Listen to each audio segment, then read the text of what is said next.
இப்போ நம்ம காஷ்மீருடைய டூரில் இருக்கோம். இப்போ காஷ்மீர் இருக்கக்கூடிய சூழ்நிலையில் என்னென்னா டூரிசம் ஸ்பாட்டே வந்து வெறிச்சோடி கிடக்கு. There is no tourist.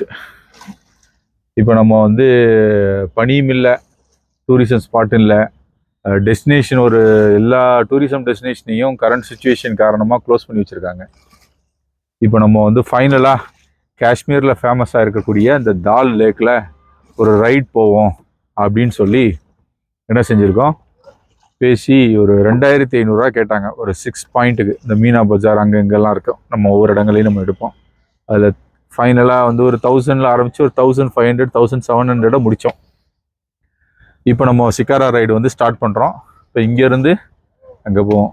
கிட்டத்தட்ட ஒரு பெரிய கிராமமே வந்து என்ன செய்யுது, இந்த லேக்குக்குள்ளே இருக்குது. அவ்வளவு பிஸியான லேக்கு, அவ்வளவு பரபரப்பாக இருக்கக்கூடிய அந்த டூரிசம் ஸ்பாட்டு பாருங்கள் எப்படி வெறிச்சோடி கிடக்குன்னு சொல்லிட்டு. எல்லாம் வந்து ரூல் ஆஃப் நேச்சர். நம்ம ரூல் ஆஃப் நேச்சரில் நம்ம என்ன நினைக்கிறோங்கிறது முக்கியம் இல்லை, விதி என்ன டிசைட் பண்ணுது, இயற்கை என்ன டிசைட் பண்ணுதுங்கிறது தான் இங்கே முக்கியம். நம்ம வந்து ஏப்ரல் மேலேயும் ஸ்னோ இருக்குன்னு வந்தோம். பட் ஆனால் லடாக்கில் பார்த்தோம், பட் காஷ்மீரில் இல்லை. லடாக்கில் ட்ரை மவுண்டைன், காஷ்மீரில் க்ரீனரியில் இருந்திருக்கணும். பட் நம்ம என்னென்னா குல்மார்க் போகலான்னு இன்றைக்கி ட்ரை பண்ணால், நேற்று வந்து செக் போஸ்ட் வரைக்கும் போனோம். அதுக்கப்புறம் வந்து அங்கே அந்த டெஸ்டினேஷனை வந்து ரெஸ்ட்ரிக்ட் பண்ணி வச்சுருந்தாங்க குல்மார்க்கில். அதனால் குல்மார்க் கோண்டலா பாஸ் வந்து நம்ம போக முடியல. அங்கே போனால் இன்னும் நல்லா இருந்திருக்கும் ரைட்ஸ் எல்லாம். பட் நேற்று வந்து டிஎஸ்பி கன்ஃபார்ம் பண்ணிக்கங்கன்னு சொல்லிட்டு அங்கே உள்ள deputy superintendent of police check போஸ்ட்டில் எனக்கு ஒரு நம்பர் கொடுத்தாரு. இன்றைக்கி காலையில் வரைக்கும் நம்ம வெயிட் பண்ணோம், ஏதாவது வாய்ப்பு இருந்தால் நம்ம கோண்டோலா பாஸ் போகலான்னு சொல்லிட்டு. பட் ஆனால் அது போக முடியல. அவரே வந்து டெஸ்டினேஷன் க்ளோஸ்டுன்னு சொல்லிட்டு மெசேஜ் அனுப்பிச்சிட்டாரு. அதனால் நம்ம என்ன செய்வோம், அந்த சிக்காரா ரைடு மட்டும் கம்ப்ளீட் பண்ணிவிட்டு அடுத்து நம்ம என்ன செய்வோம், அடுத்த பயணத்தை நோக்கி நம்ம நகர்வோம். அதில் வந்து அப்படியே நம்மளுடைய இந்த தால் லேக்கை நம்ம வியூவர்ஸ்க்காக வீடியோ கேப்சர் பண்ணுறோம். இதை பார்த்து நல்லா என்ஜாய் பண்ணுங்கள். தால் லேக்கில் நம்ம போட்டில் போகிறோம். இதையும் வந்து என்ன செய்கிறாங்க, சேல்ஸ் பண்ணுறதுக்காக நம்மளை வந்து ப்ரொமோட் பண்ணுறாங்க. அந்த சேல்ஸை ப்ரொமோட் பண்ணுறாங்க, நம்மளை கன்வின்ஸ் பண்ணி சேல்ஸ் பண்ணுறாங்க. இப்படி போட் சேல்ஸு நடக்குது. இது பார்த்தா இது வந்தால் நீங்கள் என்ன செய்யுங்க, ஃப்ரீயாக இருந்தால் உங்களுக்கு பார்க்குறதுக்கு நல்லாயிருக்கும். பட் கூட்டமாக இருந்ததுன்னா பார்த்து வாங்குறதுக்கு உங்களுக்கு நிறைய டிசைன்ஸ் காட்ட மாட்டாங்க. ஏன்னா இங்கே வந்து பக்கத்துலேயே போட்லேயும் வந்து விற்கிறாங்க. போட்காரர் என்ன சொல்கிறாருன்னா வந்து எல்லாத்தையும் வாங்காதீங்க, சில நேரம் ஏமாற்றிடுவாங்க அப்படின்ட்டு. பட் ஃபார்ச்சுனேட்டாக என்னென்னா அந்த காவா பாருங்கள் 100 ரூபா. இந்த இது ஒய்ஃப்க்கு 2 இது வாங்கினோம், செயின் பிரேஸ்லெட் பெண்டன்ட் ஹியரிங்லாம். அது ஒன்று வந்து 1500 3000 சொல்லி. இது ஒரு காஷ்மீர்னு போட்டிருக்குது சொவேனியர் போட்டு 250 சரி ஃபைனலாக 200 கொடுத்தோம். இதெல்லாம் ஏன் நம்ம கொடுத்தோம் அப்படின்னு சொன்னால், க்ரௌடாக இருக்கிற நேரத்தில் நம்ம இதெல்லாம் வாங்கணும்னு அவசியம் இல்லை. பட் இந்த மாதிரி ஒரு சூழ்நிலையில், அவங்க டூரிஸ்டும் இல்லாத சூழ்நிலையில் அட்லீஸ்ட் நம்ம பணம் எதுக்கோ செலவழியுது. சரி, ஒன்றும் ஒரு 1000 ரூபாயோ 500 ரூபாயோ கூட வந்து நம்மளை ஏமாற்றி விற்றுட்டாலும் ஒன்றும் பிரச்சனை இல்லை. அவங்களுக்கு ஏதாவது வந்து இந்த பணத்துக்காக வேறு தவறான வழியில் போகாமல் இருக்கிறதுக்கு இது உதவும் இல்லையா? அதுக்காகத்தான் நம்ம இந்த இதெல்லாம் வாங்கினது. என் ஒய்ஃப் கூட சொன்னாங்க வேணான்னு சொல்லி. பட் இருந்தாலும் வந்து it's a piece of instrument தான் மணியை வச்சு நம்ம எந்த காரியம் சாதிக்க போகிறதில்ல. பட் வந்து உலகத்தில் நம்ம எவ்வளோ வேணாலும் பணத்தை சம்பாதிச்சிடலாம். பட் ஒரு மனிதர்கள் வந்து பட்டினியாக இருக்கிறதோ அல்லது கஷ்டப்படும் போதோ தவறான வழியில் போகாமல் இருக்கிறதுக்கு நம்மளுடைய பணம் பயன்படுது அப்படின்னா அவங்களுக்கு வந்து நல்ல விஷயங்கள் தானே இருக்கட்டும். இயற்கை எல்லாத்தையும் வந்து கொடுத்துருக்கு மனிதனுக்கு. அதனால் நம்ம என்ன செய்வோம், அதை மறந்துட்டு இந்த பொருட்களை வாங்கினதோட நம்ம இந்த ஷிக்காரா போட்டை கண்டினியூஸாக என்ஜாய் பண்ணோம். வெஸ்ட்டு ஆமாப்பா, நம்ம ஆலப்பியில் போனோம்னா ஆலப்புழாவில் பாருங்க, இந்த போட்டெல்லாம் வந்து நிறைய ஸ்டாண்டிங் போட்டு, இட்ஸ் நாட் மூவிங். நம்ம கேரளாவில் உள்ள ஆலப்பிலாம் வந்து பார்த்திங்கன்னா ஒரு இடத்துல வந்து ஸ்டோ பண்ணி வச்சுருப்பாங்க. ஒரு நாள் நைட்டு சாப்பிட்டுட்டு அடுத்த நாள் என்ன செய்வாங்க, ரைடிங் கூட்டிகிட்டு போயிட்டு திரும்ப சாப்பாடெலாம் கூப்பிட்டு வந்து ஈவினிங் வந்து அடுத்த நாள் காலையில் தான் நம்ம ஒரு இதாகும், 1 டே ஃபுல்லாக இருப்போம். ஆனால் இது வந்து அப்படி இல்லை.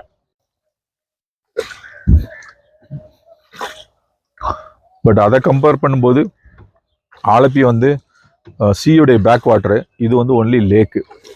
இது வந்து அதை கம்பேர் பண்ணும்போது இது ஒன்றும் பெரிய விஷயம் கிடையாது. அதனால இங்கே வந்தீங்கன்னா போட்டில் தங்குற வேலையெல்லாம் வந்து வேஸ்ட்டு என்னை பொறுத்த வரைக்கும். சீசனாக இருந்தாலும் அன்சீசனாக இருந்தாலும் இந்த மாதிரி ஒரு ஷிகாரா ரைடு நீங்கள் என்ன செய்யலாம், போகலாம்.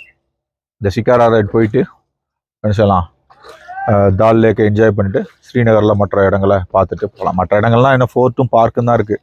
அது ஆல்ரெடி எல்லா இடங்கள்லையுமே இருக்குது, மக்களுக்கு போர் அடிச்சிருச்சு. பட் டால் லேக் ஓகே, வந்ததுக்கு செவனியர்ஸ் ஒன்று வாங்கிட்டு போகலாம். வேறு ஏதாவது ஒய்ஃபுக்கோ இல்லை குழந்தைங்களோ வேறு ஏதாவது வந்து காஷ்மீரி ஸ்டோன்ஸ் அண்ட் ஜுவல்ஸு ஏதாவது வாங்கலாம். இப்போ நம்ம அங்கே தான் வந்து செகண்ட் மொத்தம் 6 பாயிண்ட்டு. ஒரு பாயிண்டில் வந்து இந்த ஸ்டீமர் போட்டுக்கு சொன்னாங்க, அது நம்ம வந்து கோவாலே பார்க்கலான்னு சொல்லிட்டு போயிட்டோம். இப்போ நம்ம செகண்ட் தேர்ட் பாயிண்ட்டுக்கு போகிறோம்னு நினைக்கிறேன். Genuine shops. And main thing is this green grass is floating. It can be moved. If I want, it can be moved. Oh. Yes. பல மோட்டர் போட்லாம் வச்சுருக்கானுங்க.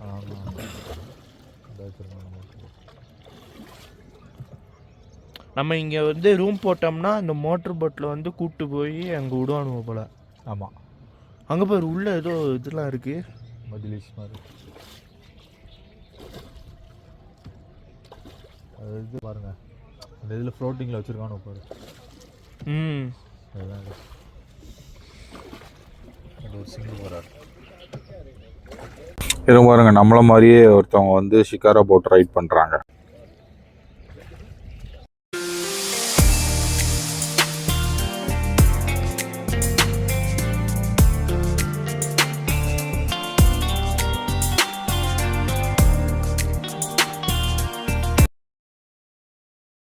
ஃப்ரெண்ட்ஸ், ஸ்ரீநகர் வந்தீங்கன்னா கண்டிப்பாக வந்து ஷிகாரா ரைடு வந்து ஃப்ரீயாக பண்ணுங்கள். இதுதான் கொஞ்சம் மனசுக்கு சந்தோஷமாக இருக்கும்.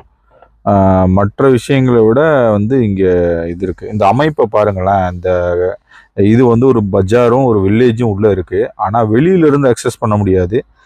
ஃபுல்லாக ஃப்ளோட்டிங் தான். நம்ம வந்து தண்ணி தான் வந்து இருக்குது. அதில் போட்டில் தான் வந்து அக்சஸ் பண்ணுறாங்க. சின்ன சின்ன போட்டுகள் வந்துருக்காங்க. அது உதாரணத்துக்கு நம்ம சொல்லணும்னா ஆலப்பி மாதிரி வந்து ஒரு ஸ்டீம் போட்டும் வச்சுருக்காங்க, கையால் அழுத்துறதும் வச்சுருக்காங்க.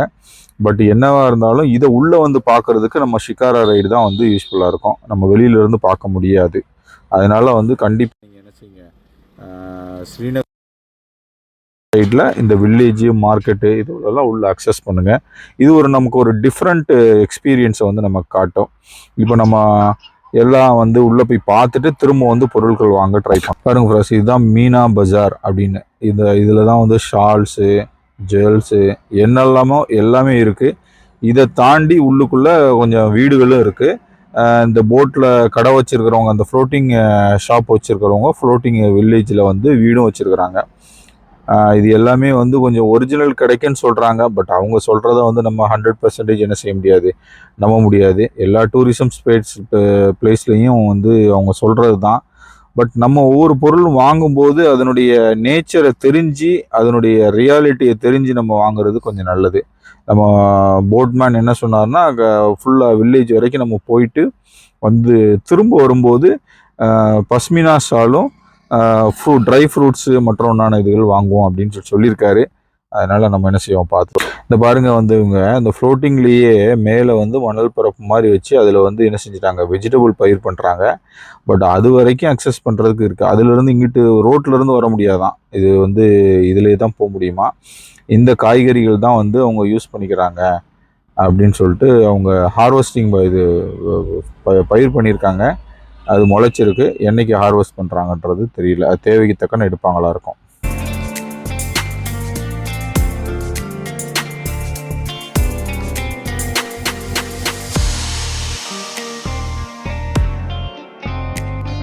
ஃப்ரெண்ட்ஸ், இப்போ நான் வந்து ஒரிஜினல் பஷ்மினா ஷால் வந்து நம்ம வாங்கலாம்னு சொல்லி கூட்டிகிட்டு வந்திருக்காப்புல. இதில் பாருங்கள், இந்த பஷ்மினா ஷால்ஸ் வந்து இப்படி தான் தயாரிக்கிறாங்க. ஆட்டினுடைய தாடிக்கு கீழே வரக்கூடிய முடியில் அதை வந்து சீவும் போது வரக்கூடிய அந்த எக்ஸ்ட்ரா ஹேர் இருக்கு இல்லையா, அந்த ஹேரில் தான் அந்த பஷ்மினா ஷால்ஸ் வந்து ரெடி பண்ணுறாங்க அப்படின்னு சொல்லி. அதுவும் காஷ்மீரில் மட்டும்தான் அந்த அவைலபிலிட்டி. ஒருவேளை அந்த ஆடு மேய்க்கிறவங்கள்ட்ட இருந்து தான் டிஃப்ரெண்ட் வெரைட்டிஸ், டிஃப்ரெண்ட் ஸ்பின்னிங் வந்து மாறுது அப்படின்னு. இப்போ இவர் வந்து சஜாத்துன்ற பேர், இவர் வந்து இந்த கடை வச்சுருக்காரு.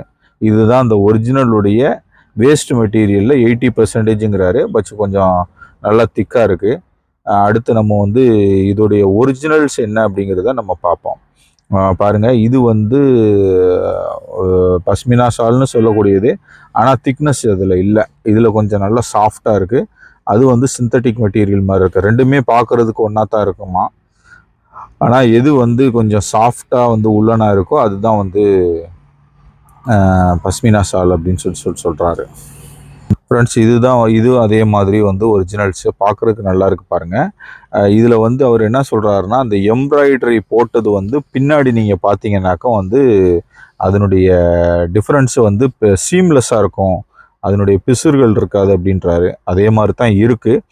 பட் ஒரு வேளை வந்து இப்படி தான் போத்தணுமா பஷ்மினா ஷாலை, அது யூனிசெக்ஸுங்கிறாரு.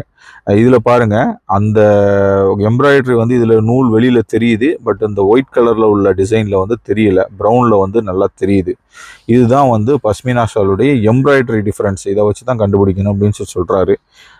நம்ம இந்த ஒரு கடையை பார்த்ததுனால நமக்கு வந்து இவர் சொல்கிறாரு. பட் வந்து நம்ம இன்னும் மற்ற கடைகள்லாம் விசாரிக்கிறதுக்கு உண்டான வாய்ப்புகள் இல்லை. இது வந்து அதனுடைய 80%. இதே மாதிரி தான் வந்து சில டிஃப்ரென்ஸ். அவர் என்ன சொல்கிறாருன்னா, ஒவ்வொருத்தவங்களும் ஒவ்வொரு யூனிக் ப்ராடக்டாக வந்து செஞ்சு கொடுப்பாங்களாம். இது வந்து ஹேண்ட்மேடுனால, மிஷின் மேட் இல்லை, இது ஹேண்ட்மேட்னால டிஃப்ரெண்ட்டாக இருக்கும் அப்படின்ட்டு. மற்ற இதெல்லாம் இல்லாமல் கொஞ்சம் வந்து இந்த ஒரிஜினாலிட்டி இருக்கிறத தான் நான் வந்து பாக்ஸில் வச்சு முக்கியமான ஆட்களுக்கு காட்டுவேன் அப்படின்றாரு. ஒரு வேளை நம்ம டூரிஸ்டே இல்லாத சூழ்நிலையில் நம்ம போட்டில் வந்து அவர் கேன்வாஸிங் கூட்டிகிட்டு போனவர். சரி நம்ம கூட வாங்குவோம் அப்படின்னு சொல்லிட்டு கூட்டிகிட்டு வந்திருக்காரு. பட் எல்லா இடங்கள்லையும் நம்ம என்ன செய்வோம் வந்து பார்ப்போம். வந்து அவங்க ஒரு ஒரிஜினாலிட்டி டூப்ளிகேட்டுன்னு சொல்லி டிஃப்ரென்ஷியேட் அவங்களே சொல்லுவாங்க. பட் எந்த அளவுக்குன்றதை நம்ம கண்டுபிடிக்க முடியும். இங்கே பாருங்கள், இதனுடைய விலையை கேட்டவுடனே எங்களுக்கு நெஞ்சே அடைச்சி போச்சு. ஒன்று வந்து 42,000றாரு, இன்னொன்று வந்து 54,000றாரு. அதாவது இந்த ஒயிட் வந்து 54,000, அந்த ப்ளூ வந்து 42,000. நம்ம வந்து நம்ம ஒய்ஃபுங்க, நம்ம வீட்டு பொம்பளைங்க வந்து புடவையே சில்க் புடவையே அவ்வளோக்கு எடுக்க மாட்டாங்க. போத்தீஸில் மற்ற இடங்களில் போனாலே 20,000 30,000 மேலே வராது. இந்த ஷாலை போத்துனா இவ்வளோ காஸ்ட்லிங்கிறது யாருக்கு தெரியும்? அதனால வந்து அந்த டிஃப்ரென்ஸு வந்து நமக்கு நெஞ்சே அடைச்சிருச்சு. அதனால நம்ம என்ன செஞ்சோம், பஷ்மினா ஷால் வந்து நம்ம என்ன செய்கிறோம், ஒரு 1500 ரேஞ்சில் வந்து ஒரு குட் குவாலிட்டியில் நம்ம வாங்கிட்டு வரோம். இப்போ இந்த கார்பெட்டும் தயாரிக்கிறாராம் அவர். அதனால் அந்த கார்பெட்டை கேட்குறாரு. இந்த ரைட் சைடில் இருக்கக்கூடிய இந்த டல்லாக இருக்கிறது வந்து மிஷின் மேடுங்கிறாரு. லெஃப்ட் சைடில் இருக்கக்கூடிய அந்த பிரைட்டாக இருக்கிறது வந்து ஹேண்ட்மேடுங்கிறாரு. இந்த ஹேண்ட்மேடு வந்து ஒவ்வொரு டிஃப்ரெண்ட்டாக, இப்போ காஷ்மீரில் இருக்கக்கூடிய எல்லா டிஸ்ட்ரிக்ட்லேருந்தும் வருமா. அவங்க ஒவ்வொருத்தவங்களும் ஒவ்வொரு யூனிக் டிசைன்ஸில் ஒவ்வொரு யூனிக் மாடலில் வந்து போடுவாங்க. அப்படின்னு பார்த்தா நல்லா தான் இருக்குது. இந்த இதெல்லாம் வந்து ஹேண்ட்மேடுங்கிறாரு. ஹேண்ட்மேடு பூராவே பிரைட்டாக இருக்குது, நல்லா வாஷபிள்ன்றாரு. முக்கியமாக அந்த பஷ்மினா ஷாலை சொல்லும்போது வந்து என்ன சொன்னார்னா, வந்து ஒரிஜினல்ஸை வந்து நம்ம என்ன செய்யணும், ட்ரை வாஷ் தான் பண்ணணும் பட்டு மாதிரி அப்படின்ட்டு. ஆனால் இந்த இதை வந்து என்ன செய்யலாம், நம்ம வந்து பண்ணிக்கிடலாம். இதை நாங்கள் வாங்கினது வந்து நார்மலாக வாஷ் பண்ணலாம் அப்படின்னு. இப்போ எல்லாமே எடுத்து போடுறது எல்லாமே வந்து அவங்க ஒரு இதுதான், அதாவது ஹேண்ட்மேடு டிசைன் தான். மற்றது வந்து ஒன்றா காட்டினார், நல்லா தான் இருந்துச்சு. அப்புறம் கடைசியாக ஒரு விஷயத்தை வந்து காட்டினார். இந்த இதை வந்து பார்த்திங்கன்னா, இதெல்லாம் ஹேண்ட்மேடு, இதெல்லாம் வந்து நல்ல ஹேண்ட்மேடாக தான் வந்து இருக்குது. அதில் அவர் என்ன சொல்கிறாருன்னா, அந்த ஹேண்ட்மேடை நீங்கள் செக் பண்ணிங்கன்னா கத்திரி வச்சு கிழிச்சாலும் வந்து கிழியாது கார்பெட் அப்படின்ட்டு. இது வரைக்கும் நான் வந்து எந்த ஸ்க்ராட்சும் வந்து கார்பெட்டில் ஒரிஜினலோ டூப்ளிகேட்டோ நான் ஸ்க்ராட்சை பார்த்ததில்லை. நம்மளும் வந்து எல்லா இடங்கள்லையும் வந்து வீடுகளில், பள்ளிவாசல்களில், மற்ற ஒன்றான முக்கியமான இடங்கள்லாம் நம்ம பார்த்துருக்கோம். கார்பெட்டில் பெருசாக ஒன்றும் அந்த மாதிரி இல்லை. ஒரு வேளை அவர் சொல்கிறது வந்து அவரோட டிஃப்ரென்ஸ் இருக்குமா. இப்போ இந்த விஷயத்தை இந்த இப்போ கையிலேருந்து எடுத்து காட்டுறாரு பாருங்கள். இது வந்து 2 டிஃப்ரெண்ட் கலர்ஸ் வந்து வரும்ன்றாரு. ஒன்று வந்து இந்த பக்கம் இருந்து பார்த்தா வந்து லைட்டாக தெரியும், அந்த சைடு போய் பார்த்தா டார்க்காக தெரியும் அப்படின்றாரு. இப்போ நம்ம அந்த கேமராவில் அந்த டிஃப்ரென்ஸ் எதுவும் பார்க்க முடியுமான்னு பார்ப்போம். அந்த பாருங்கள், அப்படி தூக்கி விரிக்கிறாரு பாருங்கள். அந்த சைடு காட்டும்போது அவருக்கு டார்க்காக இருந்துச்சு, இப்போ இந்த சைடு பார்க்கும்போது பிரைட்டாக இருக்குது பாருங்கள். இப்போ இந்த மாதிரி தான் வந்து யூனிக்னஸ்ஸாக வந்து என்ன செய்கிறாங்க, ஹேண்ட்மேடு வந்து கார்பெட் வந்து பண்ணுறாங்க. பஷ்மினா ஷால் மாதிரி நல்லா தான் இருக்குது. நம்மளும் வந்து ரொம்ப டைமில் வந்து என்ன செய்ய முடியல, அதில் ஸ்பெண்ட் பண்ண முடியல. அவர் நம்ம ஏதாவது ஒன்று வாங்கணும் அப்படின்னு அவர் ட்ரை பண்ணார். ஏன்னா வந்து இதெல்லாம் வந்து பிஸியான டைமில் நம்மளை காட்ட மாட்டாங்க. நமக்கு வந்து ரொம்ப ஃப்ரீயாக இருந்தது, நம்ம மட்டும்தான் இருந்ததுனால நம்ம என்ன செஞ்சோம், அதை ஃபுல்லாக எடுத்து அவர் காட்ட நம்மளும் வந்து அவர் ஆர்வத்தோடு பார்த்தோம். அட்லீஸ்ட் ஒரு 15,000, இதெல்லாம் 12,000 சொல்லி சொன்னார் எல்லாம். அப்போ நம்ம சொன்னோம் வந்து வாங்குறதுக்கு வந்து நம்ம வீட்டில் எவ்வளோ மெஷர்மெண்ட் இருக்கணுமோ அதை போய் பார்த்துட்டு தானே இது பண்ணுவோம். அதனால் மெஷர்மெண்ட் இருக்கிறத நாங்கள் சொல்கிறோம், அதுக்கு தகுந்தாப்பில் தயார் பண்ணி நீங்கள் கொரியரில் அனுப்புங்க, நான் வந்து என்ன செய்கிறேன் பணம் கொடுக்குறேன் அப்படின்னு சொல்லியிருக்கிறேன். அதுக்கப்புறம் இன்னொரு ஸ்டோருக்கு வந்து கூட்டிகிட்டு போனார் நம்ம போட்மேன். இது வந்து ட்ரை ஃப்ரூட்ஸோட இது. இங்கே வந்து சஃப்ரான் நம்ம வாங்கலாம் அப்படின்னு சொல்லிட்டு ஒரிஜினல் சஃப்ரான் கிடைக்குன்னு சொன்னாங்க. இந்த சஃப்ரானை வந்து நீங்கள் பாருங்கள், இதுதான் ஒரிஜினல்ஸ்னு சொல்லி தனியாக இதில் வச்சார். அது சஃப்ரானை எப்படி டெஸ்ட் பண்ணணுங்கிறது நம்ம ஏற்கனவே ஒரு தடவை நம்ம பார்த்துருக்கோம். நம்ம எங்கே பார்த்தோம்னா மணாலியில் வந்து பார்த்தோம். மணாலியில் வந்து கையில் தண்ணியை ஊற்றி கசக்கி பார்க்கும்போது நல்ல வாசமாகவும் கலராகவும் இருந்துச்சு. அதே மாதிரி தான் இப்போ நம்ம ட்ரை பண்ணோம். அவர் என்ன சொன்னார்னா, நீங்கள் அப்படி பார்க்காதீங்க, வாயில் மெண்டு பாருங்கள், கொஞ்சம் கசப்புத்தன்மை இருக்கும், லைட்டாக ஒரு டிஃப்ரென்ஸ் இருக்கும் அப்படின்ட்டு. அதுக்கப்புறம் வந்து எப்படி அதை வந்து டெஸ்ட் பண்ணணுன்றது ஒரிஜினலாக சொன்னார். இந்த ஒரு தட்டு எடுத்து அதுக்கு மேலே வச்சு லைட்டாக தண்ணியை ஊற்றி அது வந்து நல்லா கொஞ்சம் டிப்பாகிற வரைக்கும், நல்லா வந்து சோக்காகிற வரைக்கும் கொஞ்ச நேரம் வெயிட் பண்ணிவிட்டு அதுக்கப்புறம் நீங்கள் பாருங்கள்.